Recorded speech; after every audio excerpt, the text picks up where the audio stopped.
2000s, J&J Schlegel purchased McKeever's, purchased the property, and continued to use it essentially as if McKeever's had used it. At some point there was a building built that actually straddles this parcel and another parcel, so you've got a building that's zoned R2 and M1 right now as it currently exists. So that being said, that's why we're here tonight.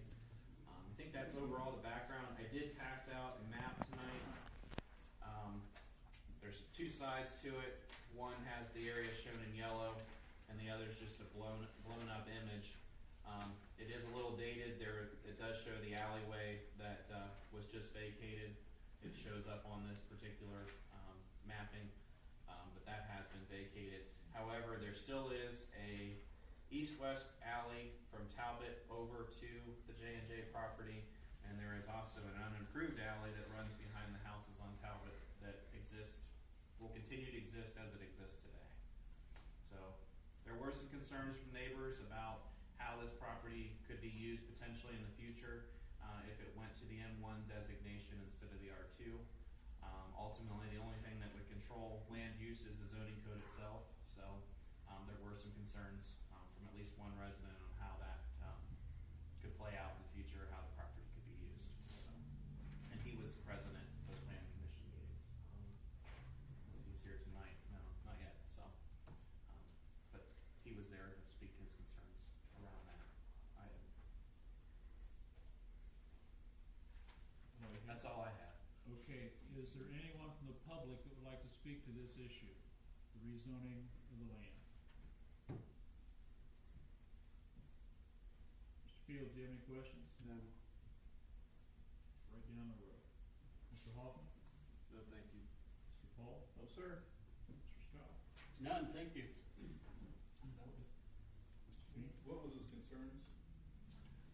Just being that he's in a residential home, his part of the block is zoned as residential, and so essentially having that manufacturing designation behind his home, and how that land could potentially be used, plus the use of that unimproved alley, how that future use could use that alley, that was also a concern. All right, thank you. No question? The little house on Bloomfield, that's already M1? The house that sits nearest to the railroad track on this side of the property, yes, it is currently zoned M1. So that's going to make the whole... That house essentially can continue to be used as a house as it's being used, as long as that use does not cease for more than a year. Right. So it's essentially grandfathered as long as that use doesn't change. And the M1 value is a lot more than the R2. When you start looking for M1 land. Well, I mean, the M1, one of the things bringing this about is just to kind of make the site consistent across, and we do have M1 zoning contiguous to this site. It's not like it's spot zoning. We do have M1 parcels right. That butt up against this. Okay. On other sides. There's no council, more questions from council and none from the public. Mary, want to say anything? Administration? Everything's okay for sewer?